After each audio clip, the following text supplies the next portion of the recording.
see a light. All's well. Okay, so now we're being recorded, aren't you excited? All right.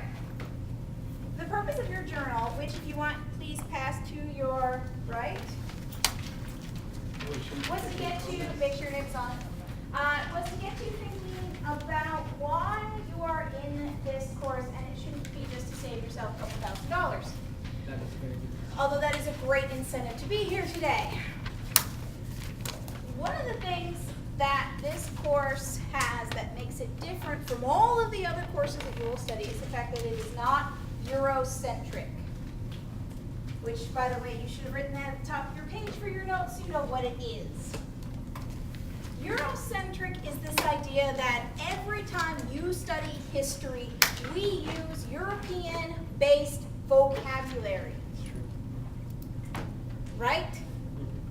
I remember vividly my first couple years of teaching about World History 1 and samurais in Japan. And I would say they have a feudal system. No, they don't. Feudal systems are found in Europe. The samurais have their own thing going on.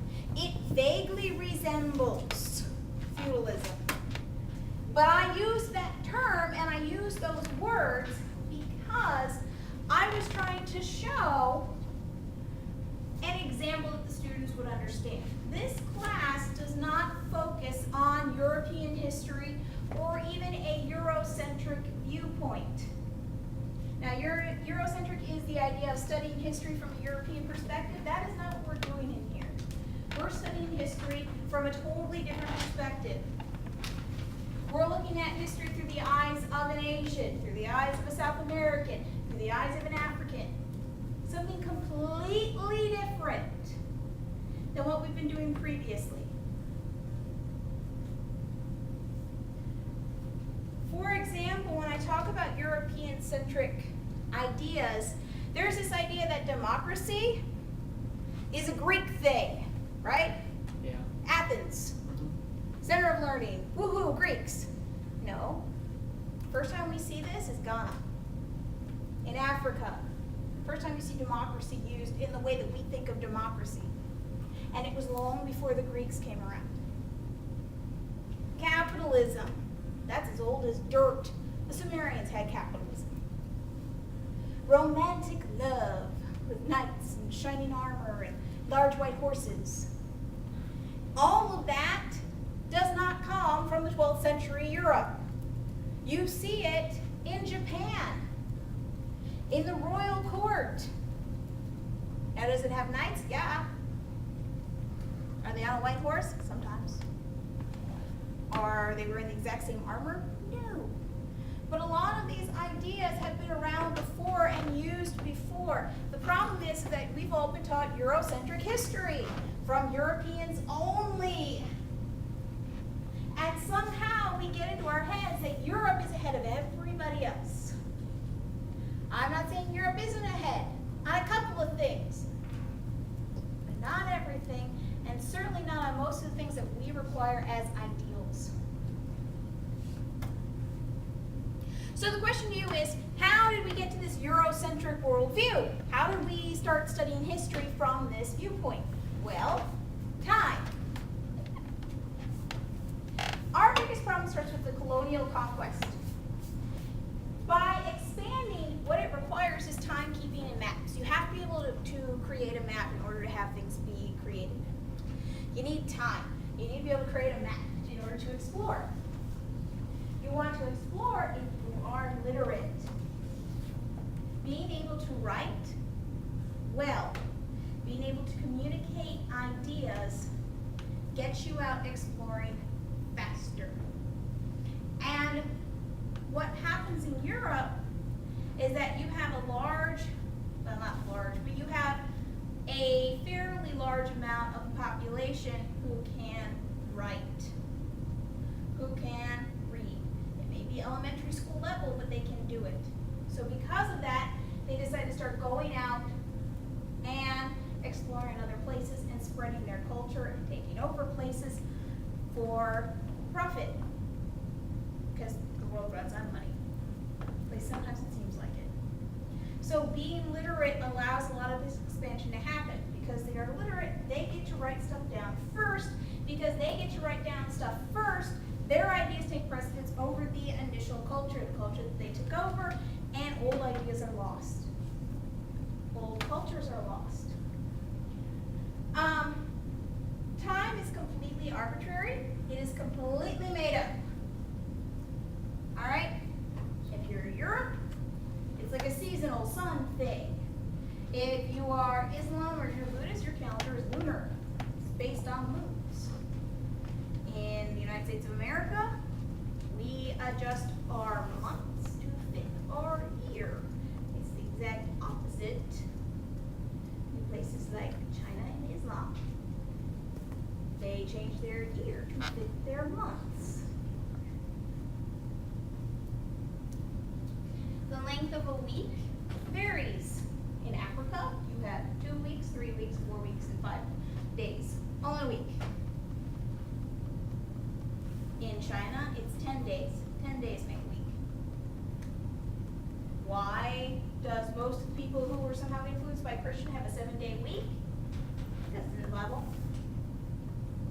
Time is almost all religious based. How many of you have been to a Muslim country? Just one?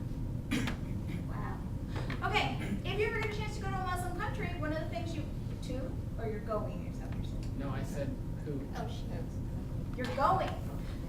Do yourself a favor. When you get down on the streets and you're walking around, look for a public clock. Because you know as you walk around most downtown areas, there'll be a large clock somewhere, right? They don't have that in Muslim cities for the most part. Why? Because for a very long time, it was considered to be sort of a gray area of the religion. Because the person who kept the time was the guy who called you to prayer 5 times a day. That was how you set your clock. And they were afraid that by displaying large clockwork clocks everywhere would somehow take away power from the religious aspects. So they didn't put them up there. Weird, right? At least to us. Different, at least to us. But that's how they work. So time is arbitrary, whether or not you know what time it is. So you've got religion and time, huge connection, and the difference between Europeans had what I call tick-tocks or clockwork clocks. And everybody else was working on sundials and water clocks. Not as accurate as a clockwork clock. Because they have time and they can sequence it out, they also have access to maps. Now, do me a favor. What's wrong with this map? It's weird. It's not shaped right. What do you mean it's not shaped right? We are talking about Okay. the second map, right? Isella, what's wrong with it? It's flat. It's not that it's flat. What's wrong with it? It's TJ. TJ, what's wrong with it? It's too distorted. No, it's not distorted. What's wrong with it? Yes. Oh, all the continents are grouped together. Oh, there are 2 different. It's backwards. Oh. What is this? What ocean is this? The Pacific. The Pacific. Wait a minute, that's not right. How do we draw a map? What goes in the middle? Atlantic. Who made the map? What country Europeans. made this map? That map. An Asian country? Asian. China. Here's the thing. Maps are created relative to who's in charge. We have a Eurocentric viewpoint, so our map has what in the middle? Atlantic. The Atlantic Ocean, and literally if I put my finger, yeah, it's okay. It's Africa, but right here, here's Europe. Yeah. So the center is, of course, the ocean they're the most familiar with, and the Pacific gets cut off on the side. If you are Chinese, you drew your map with the most important ocean in the center, the Pacific. You get it? Maps are arbitrary. The entire world did not draw maps with the Atlantic in the center. Why is the Atlantic Ocean the center of the world? Because of someone we know the most. Because we're European. If we were Chinese, Pacific would be the center. Think about it. If we lived right here in Africa, what would be our center? The Indian Ocean. Get it? how you drew your maps. And that's why this is a great example of that. So here's the thing, longitude, I should say my things properly. The equator has always been the equator. Everybody knew that lines went up like this and down like this. That was pretty standard from ancient times. What wasn't was latitude, this way around the world. Why would that have been non-standard? Yes. Because for a long time they believed the world was flat. Right. No, everybody knew the world was round. Oh, okay. That's a fallacy. Yes. Ah. Because the point where it starts, the middle area was not defined for university. Where's your middle? If you're looking at, okay, if you're in on this continent, your middle is Islam. Think about it. The Islamic countries here. That's your middle point of your entire continent mass.